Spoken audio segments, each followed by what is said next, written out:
What is up? And welcome to the team preview series here on DLF. I am Calvin and Hobby. I am joined by some really smart football people to break down the Panthers today. Had some good pre-talk in the pre-game huddle in the Boom Boom Room, which was fun. We are going to talk a lot about the different things that happen with the Panthers. A lot of great moves, favorite moves, least favorite moves, all those kind of things in fantasy. Who are we trying to acquire? Who are we avoiding? All those things. Interesting time for Carolina as they again change their quarterback. The Sam Darnold ultimately answer everything that the Panthers are looking for. We're going to have these guys break it down. To do that, like I said, smart football people. We've got Dynasty Trip here. We've got Jeff Hazley. We've got Jordan. A lot of great companies represented here. We're going to get to all of that right after this.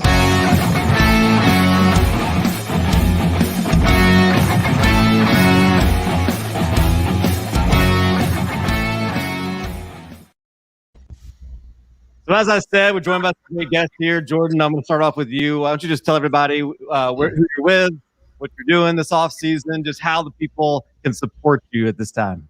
So recently I moved over to 4for4. That's where you'll find all my writing and stuff. I will be mainly a DFS guy. I try to stay away from the redraft area because I'm more of a DFS type of player. I most recently just wrote up an article on Julio Jones that you can check out on the website. It's a player profile, and yeah, that's about it. Very cool. I really appreciate you joining me. I know we've very briefly been on a stream together before, but first time doing a full show. So glad to be able to do that after we spent a lot of time in DMs together, but not necessarily here on the stream. So appreciate that. And Jeff, we've been making this a habit, man. We've done a bunch of shows. So I appreciate you coming back on and putting up with me for another 45 minutes here. Why don't you tell everybody what you're working on and where we can find you? Thanks for having me on. Appreciate it. Always great to talk Panthers. You can find my work at footballguys.com. I just finished 2 big articles on DJ Moore and Kyle Pitts. So check those out. Those are coming. They're not on yet. They're not out yet.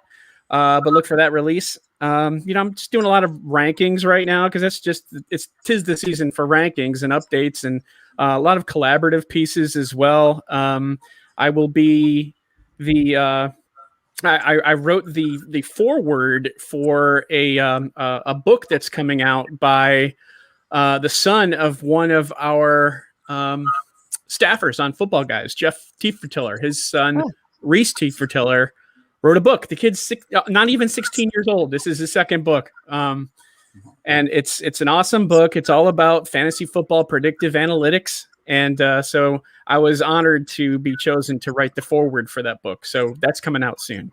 That's amazing. Yeah, awesome. So yeah, that's pretty much me. It's now is the time when stuff is really starting to ramp up. So between now and probably the next 4 or 5 weeks, yeah, we'll be pretty busy at Football Guys.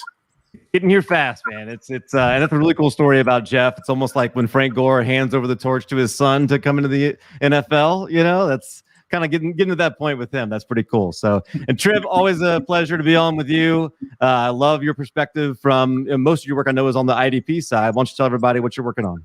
Yeah, I appreciate it, Cal. I'm glad to be here. I appreciate the invitation. I'm hearing that story from Jeff, and I'm looking at the backgrounds and thinking, man, I just rolled up to a car show with a 1986 Pontiac Fiero. So my bad. But I used to have a Fiero GT. But anyway, I write for DynastyFootballFactory.com, and you can follow me at Dynasty Trip on Twitter, and I'm focusing on defensive schemes and what they're going to mean for IDP players right now. So I dig a little bit into tight ends from time to time, and my focus is on IDP and Dynasty in particular, digging into a little bit of redraft here and there. But I'm excited to talk some Panthers. Lots of offseason moves to give lots to talk about. A lot of things. One more thing. Yeah. Sorry, I just starting next Thursday. I will be a regular on the Getting Defensive podcast on Thursday night. So got to actually bring up something I'm doing new. So my apologies for leaving that out. Very cool. Yeah, that's awesome. I look forward to that for sure. And I'm sure, like we said, a lot of things to look forward to here with the Panthers and a lot of big moves that I'm sure we're going to get to all the different, things that are going to happen. But let's just start this way. And Jeff Hazley, I'm going to go back to you and just ask you to start us off with what your favorite move of the offseason was for the Carolina Panthers. I mean, there was a lot of moves, but I think the biggest move was handpicking Sam Darnold and using that as the ability to now go in another direction with that 8th pick in the draft. And that's where they selected J.C. Horn, which, of course, I'm really happy about. But when Carolina selected Sam Darnold, it's like they started a whole new era. And it's obvious that Matt Rule was very interested in him. I think there's a mutual interest from before when they met prior. But Sam Darnold right now is the captain, the leader of the offense, and he's going to have to come through, and he's got the opportunity to do so. He's probably has the best coaching staff that he's ever had. He's got the complementary pieces around him. So, in my opinion, I mean, how can you not say that Sam Darnold was not the biggest offseason acquisition, right? So.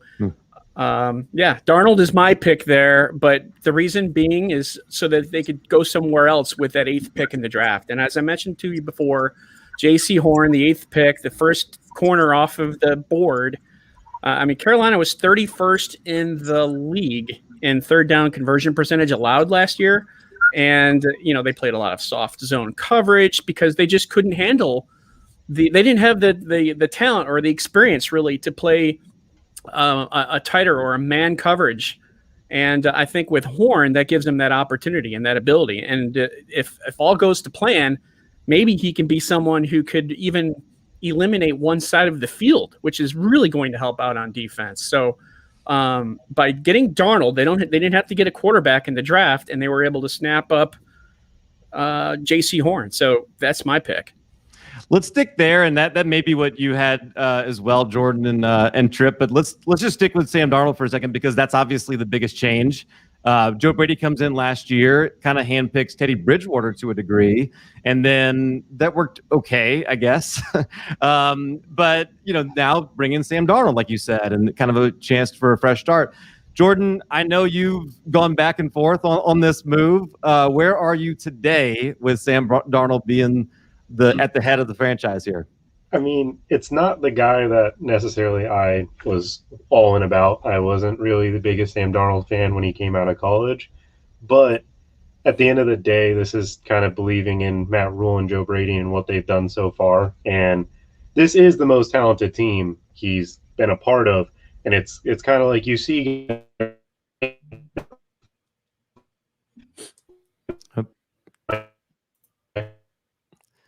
we may be losing Jordan there.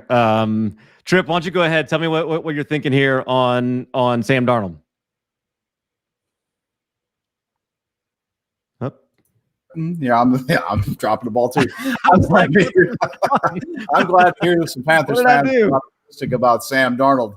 I'm a little bit concerned, but I gotta appreciate that he's getting out from behind Adam Gase, and we saw what Ryan Tannehill did when he got out from behind Adam Gase. So I will be a hopeful fan and hope that Sam Darnold can put it together. I tell you, it feels like replacing like with like to me, and so I really do worry about that. I worry about the short passing and aggressiveness and making things happen in the red zone and creating out of structure. And my biggest concern for Sam Darnold is the lack of a left tackle. Oh, that's an interesting point, because the offensive line was a question I was going to ask there as well. It's and that's obviously a big part of the picture. But Jordan, go ahead and finish what you were saying as Bo had some interesting comments on what that might have been. Well, no, what I was going to say with Sam Darnold is like everybody kind of compares that Ryan Tannehill situation where he comes over into a new system and this and that, but it's not the same. Like Tannehill showed a lot of things while he was with the Miami Dolphins. Darnold didn't show too much over with the Jets, and it's kind of like I'm looking forward to seeing what Joe Brady is as an offensive coordinator, because if he makes Darnold a not top end, but if he makes Darnold look at someone like, oh, you can build something with this, he's immediately getting a head coaching job. He's probably getting it wherever he kind of pleases of the jobs that open up. And I've been saying it for a little while. I kind of think he's going to go to the Bengals with Joe Burrow and Jamar Chase over there. But I'm excited for Darnold. I'm not like on either side. Like, I'm not saying he's going to be Tannehill putting up elite numbers, but I don't think he's going to be what we had last year with Bridgewater, who just didn't have the arm talent to run Joe Brady's offense. Yeah, that's actually been my pet theory as well, that he's going to go over there and reunite with Joe Burrow, Jamar Chase, and Thaddeus Moss. Don't forget, he's there too. Got to reunite there.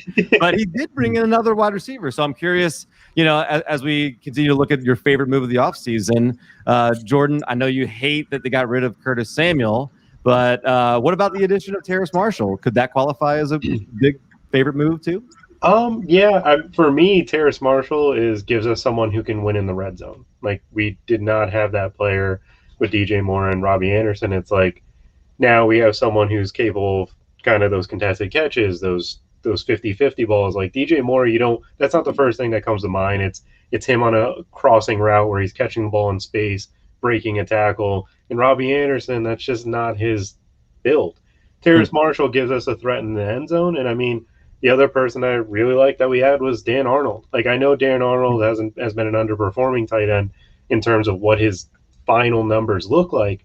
But when Dan Arnold's actually gotten the target or gotten the play, like, you've seen some big plays out of him, especially in the red zone and especially 50-50 balls. Like, this team looked at the red zone scoring, which I don't have the exact numbers, but I know watching the games, I was like, oh, we're in the red zone, please score a touchdown. But we kept settling for 40-yard field goals because nobody was winning. And I mean, McCaffrey coming back also helps, but Terrace Marshall gives us that red zone target. 100% right about that. 16 passing touchdowns for Teddy Bridgewater last season is so low. And yeah, it did seem like that was such a problem for the offense. Tripp, I wanted to kind of leave the defensive side for you. Talk about anything over there that might have been your favorite move on that side of the ball.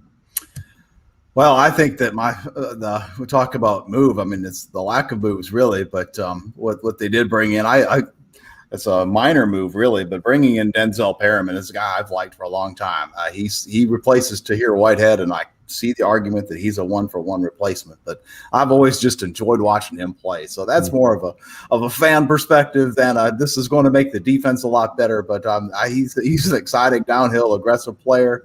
He'll be thumping back there behind the line of scrimmage. Certainly the most impactful move is obviously bringing in J.C. Horn, and it's what Jeff was saying is that they couldn't even run the man packages they wanted to run because they had so little talent at corner. And so I think that Phil Snow wants to run man. I think he wants to run some single high. He wants to show that 3-3-3 that he played in Baylor, and he needs the man coverage to do it. And I think J.C. Horn unlocks the defense a bit in that regard. Love that. So let's jump back in, and unless you have any comments on that, Jeff, let's ask what about your least favorite move of the offseason? Sure. If I could also just talk about the defense a little bit more. Absolutely. Just some smaller moves, but getting AJ Bouye as another corner is a big help, and he goes, of course, along with Dante Jackson and, of course, J.C. Horn. That's starting to develop into a formidable group. They added Hassan Reddick, which I thought I liked that a lot, especially for a 1-year, $6 million deal. In my opinion, that's a steal. So, especially based on what he was able to do last year with Arizona, I'd like to know exactly how they want to use him. As like an outside linebacker, or is he going to be more of a defensive end? So I'm really kind of curious how they're going to be using him.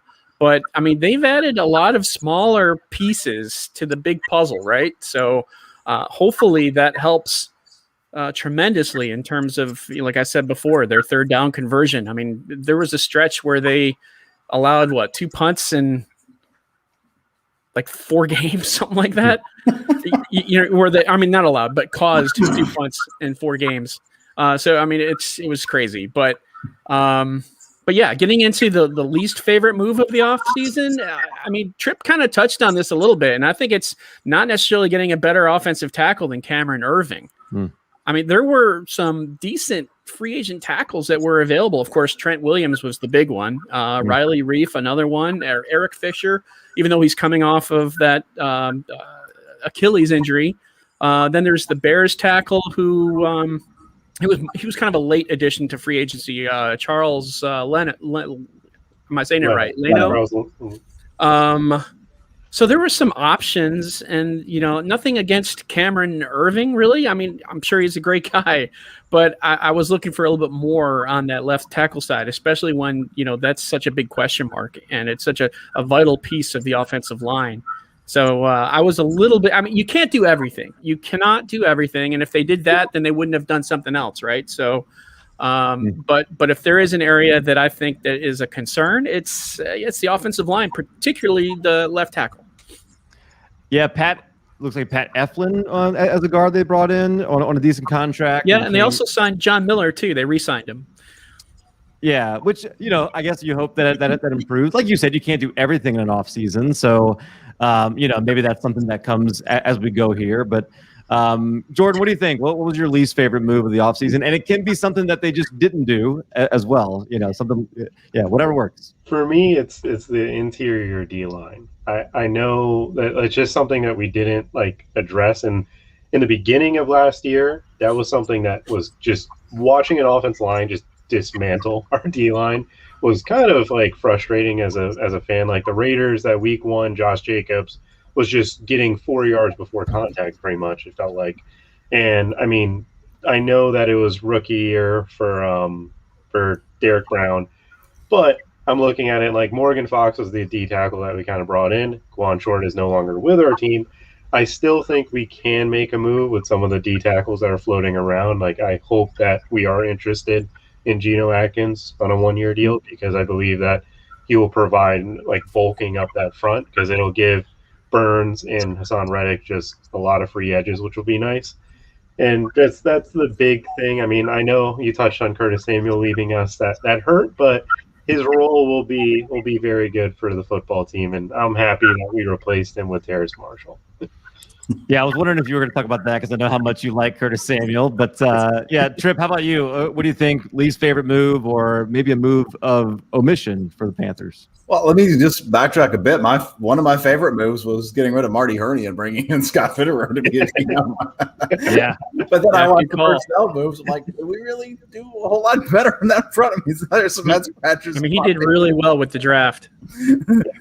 You like the draft? All those trades and such. But anyway, sorry, I'm interjecting. You're all good. I just didn't like the value at 8 with Horn. I get that he's an impact player. I get that he adds something to the defense that wasn't there. I was wondering what they were going to do with that pick, and Rashawn Slater stuck out like a sore thumb. I realized it was maybe early for him as well, but that's an issue. I think that the lack of a single high safety there. I mean, I guess they're going to roll Burris back there.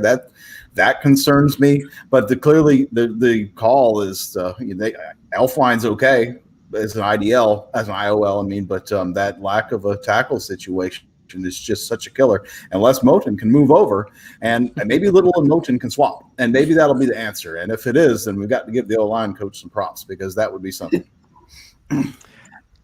So let's talk a little bit. Let's stick on this for just a second, and because are we underrating the fact that they failed to bring in did they fail to bring in a competent proven backup for Christian McCaffrey, who spent a lot of the season hurt last year? Not that we're saying he's going to, but just an open question for you guys. Do you wish they had brought in somebody else that could come back there and maybe take some of the load off of him, or just be there in case he has to miss a game or two? I think they did fairly well drafting Chuba Hubbard. We know what he was able to do in 2019, having 2,000 yards rushing, 20 touchdowns. In 2020, there was a step back from that, but I think it also was a step back because of COVID, and he opted out for some time too as well. But I think that whoever is in the backfield for Carolina is going to thrive, and obviously that's McCaffrey. But when we saw it with Mike Davis and what he was able to do, why can't Chuba Hubbard do that? As far as others, like Rodney Smith's kind of coming into his own a little bit, but so I think they're okay, especially if Christian's fine. But I think Chuba Hubbard is their long-term answer in terms of a backup for McCaffrey. I think that's the story across the board at several positions, though, right? They have a guy that's a clear starter, that's a good player, and they have a dozen good players. And then after that, it's a bunch of Jags. And so they lose any of those dozen good players, and That's just a big dent. Yeah, I mean, McCaffrey, like Chuba Hubbard showed a lot less than he did this past year, which was tough to watch as a person who enjoys college football a lot. But I mean, they also have had like little secret moves with like HBCU. I forgot what running back. I think it was Spencer Brown or someone that was signed. That was like a running back that I was like, who? Spencer Brown is there, yeah. Darius Clark, Quentin Cannon. Yeah, they had like a few little like guys that I'm just looking at, and I'm like, okay, like why did we bring you in? But hey, let's just see what they're made of, because running backs, being an athlete is just so beneficial, and a lot of just good schemes will benefit, like help you get better. I'm gonna stick with you, Jordan, and jump to the fantasy side, and let's talk about who on this Panthers team that if you're in a dynasty league or if you're in I know you mostly do DFS, but if you could put your dynasty hat on, who are you looking to acquire in Carolina? I mean, for me on the dynasty aspect, it's definitely Terrence Marshall, and it's because you're looking at Robbie Anderson most likely being off the team next year because of his contract being up, him being at a certain age where I don't know if we're going to pay him again, because we did give him a decent contract. And with Terrace, it's like he fell in the draft because of his injury history. And if his injury history is proven that he's going to be healthy for some odd stretch, he's going to be a phenomenal player because he fits into what the NFL is kind of going towards, which is the big slot. And you look at his build, his measurables, and you're like, wow, how did this guy not get drafted in the first round? And it's like, oh, well, his foot is like a mystery case that I was trying to figure out what was wrong with it. I couldn't figure it out. And I mean, yes, if you can acquire Christian McCaffrey, of course, I would 100% go get him. But on the redraft side of things, for me, like Robbie Anderson, he's going so late, and I don't see his role changing. And if he is playing the slot type of role and he has a repertoire with Sam Darnold, I think early on you'll see a lot of plays funneled towards him. And, I mean, that's just someone that I'm looking at, and he's going in, like, rounds 10, 11, maybe 9, like, depending on what draft you're in. I'm thinking, like, this dude was a top 24 wide receiver last year. McCaffrey comes back, but Curtis Samuel left. And you're looking at an offense that is, if Darnold's good, his numbers probably don't get worse, which means he's going to be a top 24 receiver. 136 targets last year for Robbie Anderson is a lot, and and you don't expect his role to diminish, like you said. Some additions, some subtractions, new quarterback. Jeff, what does it all add up to? You think for whether it's Robbie or who else could we be looking to acquire? Well, the person that I would be buying myself is Terrace Marshall, and Jordan nailed that really well in terms of what he's able to do and where he can fit in with the offense. I mean, Carolina runs an awful lot of these shallow cross patterns and stretching the field horizontally. And I mean, Curtis Samuel was great with that. He was their top third down target. And Marshall coming in, I can see him playing that big, tall slot role that is going to get those slant patterns on a lot of their plays, right? So he's going to be open, and I wouldn't be surprised if he kind of reduces, if maybe that's a good word, reduces the amount of production that Robbie Anderson has this year. I mean, I think he's the perfect type of receiver for that offense. And we already know that Brady knows him.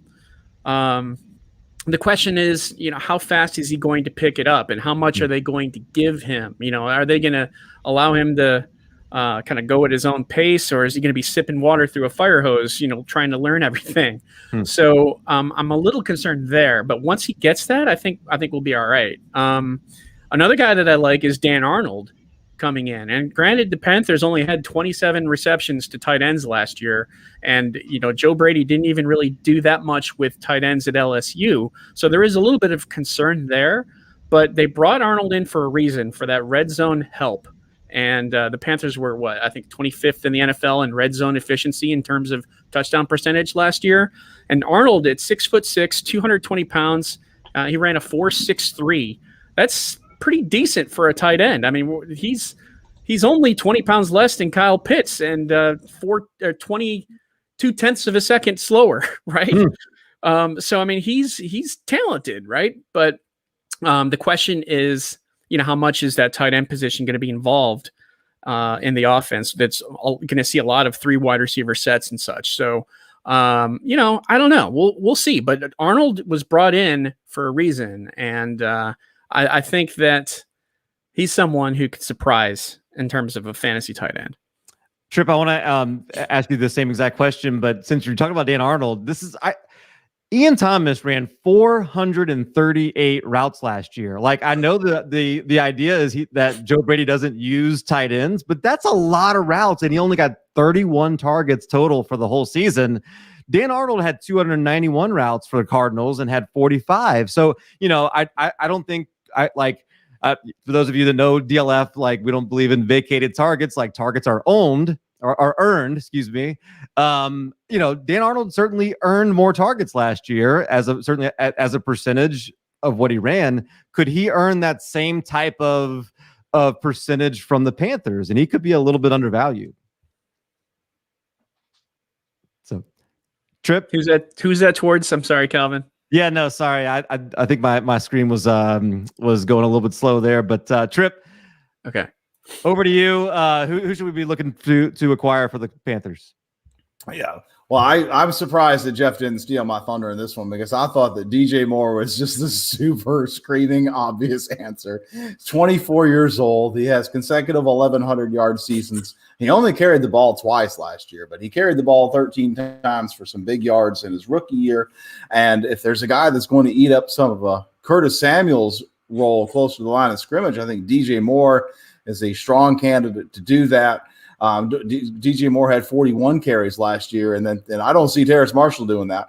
I don't really think Robbie Anderson's that guy either. So, DJ Moore was running deep, had almost 19 yards reception last year.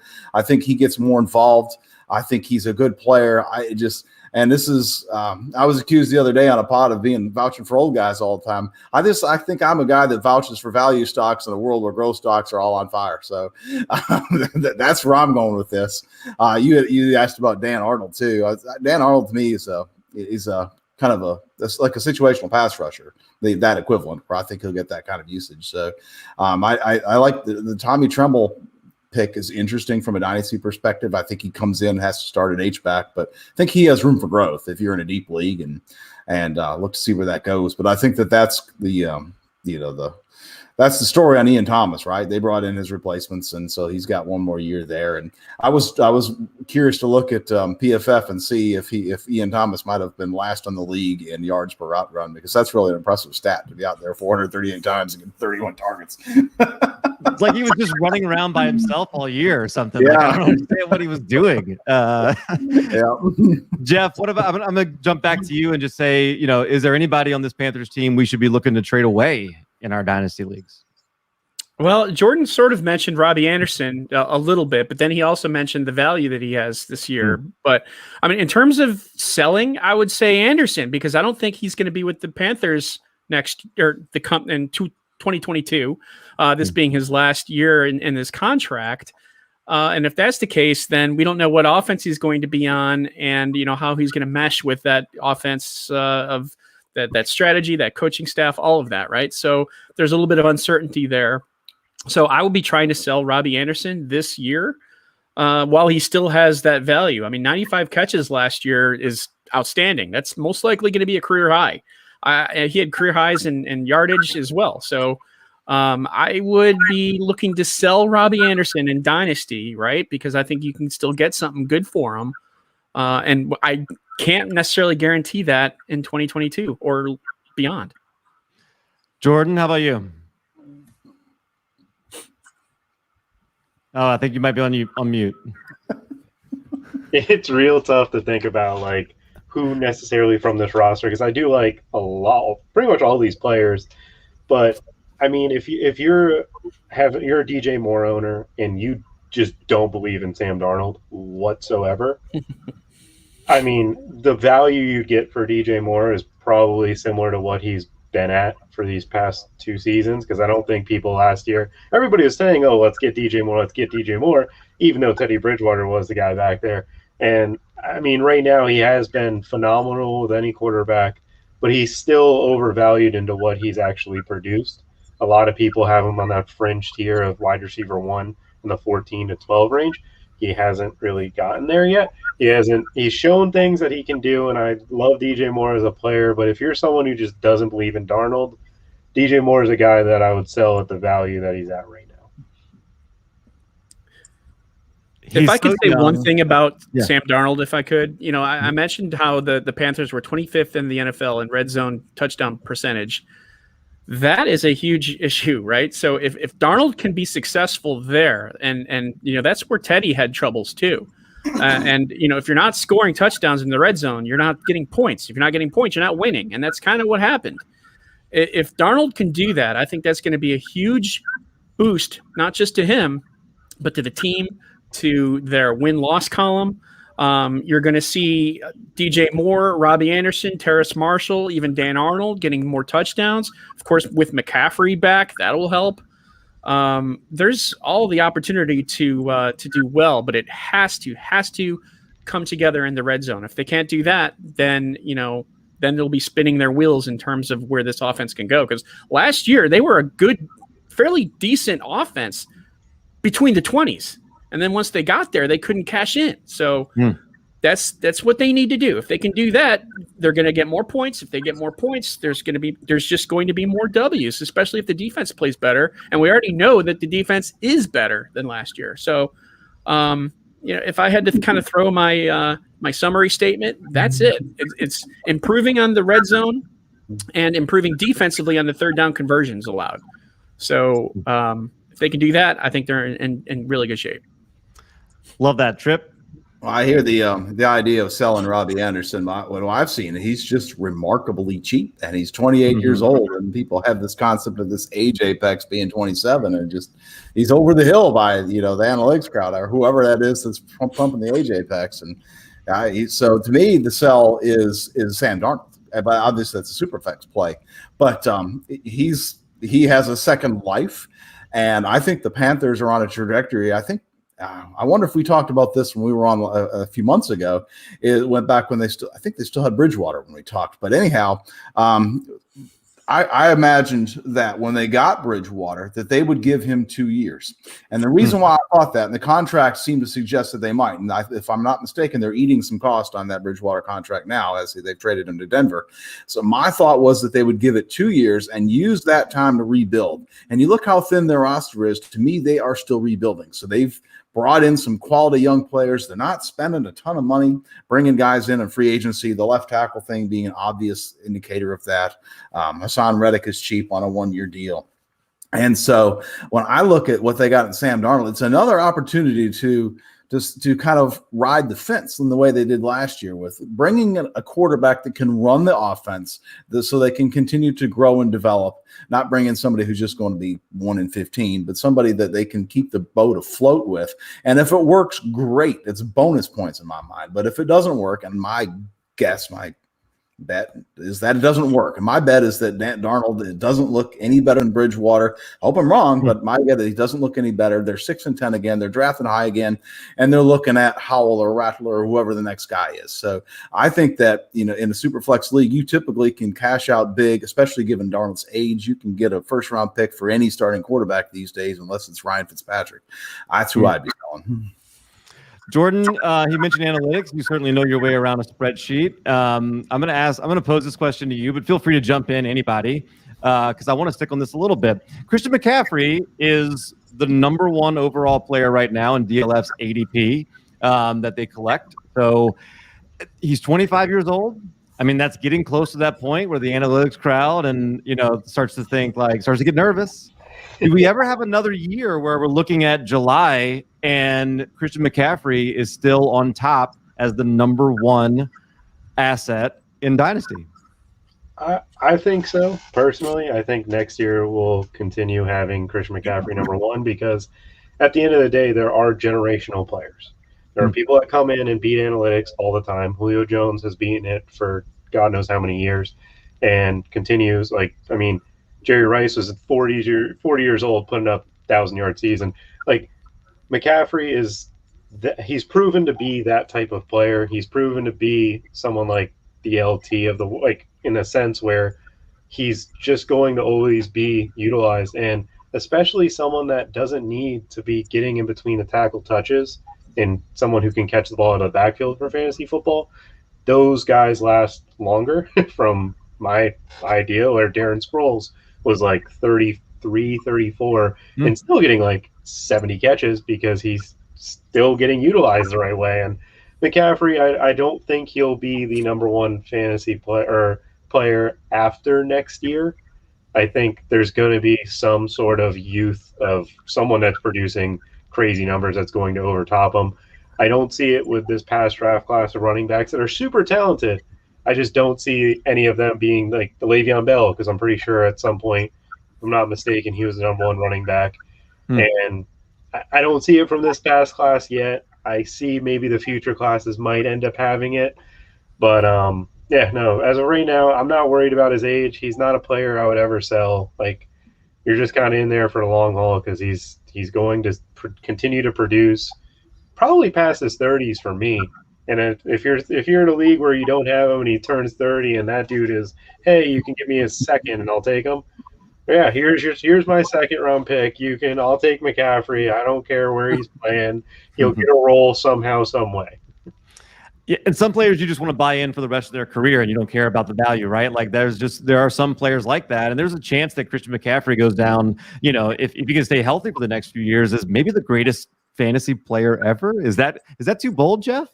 He's up there with Marshall Faulk. I've always likened him with Marshall Faulk, and even LaDainian Tomlinson, and that is huge high praise for everybody there involved because everyone is a player there. Yeah, I mean, if he can last for like 10 years, 12 years, I think that's outstanding. I mean, that's pretty much what Marshall Faulk was, and Adrian Peterson's longer than that, of course. Frank Gore longer than that, but. Like Jordan said, I think that next year, yeah, we're probably looking at maybe like a Jonathan Taylor or something as the number one overall back, perhaps, and maybe McCaffrey kind of takes a step down. But at the same time, I can totally see him dominating this year. And if he dominates this year, guess what? He's going to be the top back again next year too, right? So, shoot, I mean, you just ride the wave until you realize that wave isn't strong enough to carry you anymore. So, yeah, let's appreciate McCaffrey for who he is, what he's doing, and we'll talk about that down the road, I assume. I was on a show with your buddy Matt Waldman right before the draft, right when his RSP came out, and funny enough, we ended up in a conversation where we comped Chuba Hubbard to Mike Davis, and lo and behold, he's the one that ends up like back there behind. And so, I toss this out to any of you guys that have the strongest feelings about Chuba Hubbard. Like, if he does get that opportunity, like, can he carve out a role like without an injury? Like, is there like Christian McCaffrey sees like 100% of the snaps almost all the time, right? So, but does that change? Is that something Chuba Hubbard can? I think that's possible. Maybe like especially in the second half, if Carolina has a multiple touchdown lead or something, then we could see Chuba come in and take some reps away from McCaffrey. Could that happen? Sure. I mean, we've seen the Panthers do that before, and of course, their fourth quarter defense says, "Hey, come back to the game." So I'm not sure if that'll be the case, but I do think that Hubbard is the long-term answer for McCaffrey's understudy in Carolina, and I think they're going to groom him for that starting this year. Trip, I'll start with you for this next question here. Just storylines, camp battles, things like that you're paying the most attention to as the preseason and training camp heats up. Well, the one I mentioned already is, do they swap the left tackles, and what do they do there? That just screams that it needs attention to me.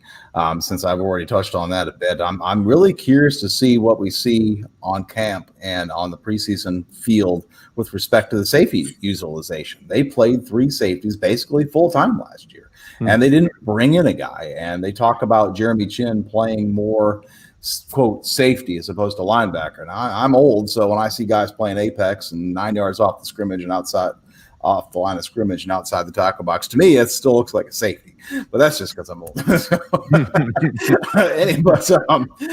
the question is, does Sam Franklin step in and get some of those snaps in a part-time role? Does Lano Hill come and play some deep? How does that work? And so I'm really curious to see what the safety mix looks like and where they're getting snaps. And does Chin play in the second level less? And if so, does that affect his fantasy performance? Because they've got to do something. I mean, there's no change really in the linebacker situation, calling if Perriman's a 1-for-1 replacement with Whitehead. So the same need exists to bring a safety forward, and they don't seem to they haven't really messaged what their solution is there. Who's the highest ranking IDP player for you on the Panthers? Oh, it's Brian Burns. And part of it's positional scarcity, but Burns is really good. He's just showed so much in pass rush last year. And I worried a little bit about his snaps when I saw that Reddick was signed, but from everything I'm hearing, they're going to run them both out there together. And so to Jordan's point, and they're going to get bulldozed in the run game. It's just worried as heck about that. But hopefully they can just get ahead and not worry about it. But if they get behind, man, because neither of those guys are good setting the edge. Jordan, how about you? What camp battles or storylines are you going to be paying attention to here?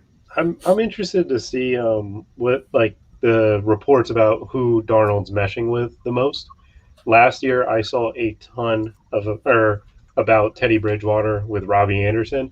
I didn't see too much as a fan who follows a ton of the beat writers. Not a lot about DJ Moore's connection with him.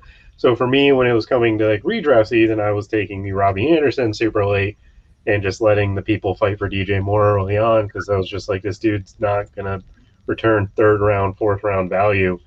And that's like the main focus. And then I am interested to see what Hassan Reddick's usage is, because he reunites with Matt Rule and Phil Snow. I mean, you look at their defense and like, we have so many players who are so versatile in what they can do. And it's like, they do a lot of things good. None of them like super elite. And you look at like, Shaq Thompson. Shaq Thompson having Denzel Perryman, I think, helps a ton, because Denzel Perryman allows Shaq to just free roam, where Tahir Whitehead was just, I couldn't stand him. I just did not like what he brought to it. Didn't seem like he was playing like I love the game of football. Like Denzel Perryman is someone I know going out there, he is just going to, give it his all. And I mean, the defense is something I'm super excited about as a Panthers fan. I'm interested to see what J.C. Horn and where we're rotating, and A.J. Bouye's health, recovering from the injuries he's had in recent years. That's about it for me. I mean, it's a few storylines, but I'm interested. This is a new team, and this is a second year. This is like, okay, let's see where we're going. Yeah, those are really good. Jeff, anything else on top of that you're looking at? Yeah, I'm just really curious to see how Sam Darnold is going to progress in the preseason. I mean, the Panthers will play the Colts, the Ravens, and the Steelers in the preseason, and he's going to get the first quarter defenses against all three of those. So that's going to be a good test for him. In his, who knows, maybe two possessions that he has, three. I mean, it depends on how often he'll play, but if he can march down the field and get a touchdown, and especially when Carolina's offensive coaches are probably giving them vanilla types of plays, if he can do that, and not necessarily show their vest, right? If he can do that and produce, then I think that that's going to say a lot. If not, a little bit of concern. Granted, it's preseason, and like I said, they like to keep their plays to themselves.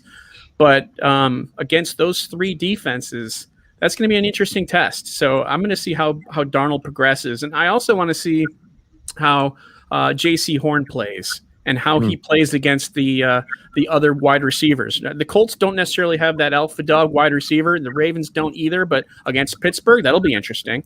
Who's he going to cover? How well is he going to cover?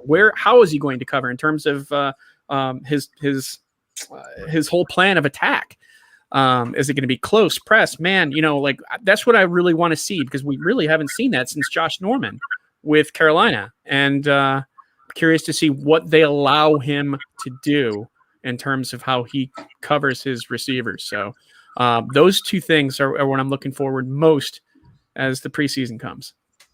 Some great NFL lineage there from J.C. Horn, familiar with here in New Orleans. So love to see him getting his opportunity in Carolina. And so obviously the season didn't go the way that you were hoping last season. There is at least one other team in the division, the Tampa Bay Buccaneers, who you expect to be really good. But I don't know that you know for sure what you're going to get out of the rest of the division.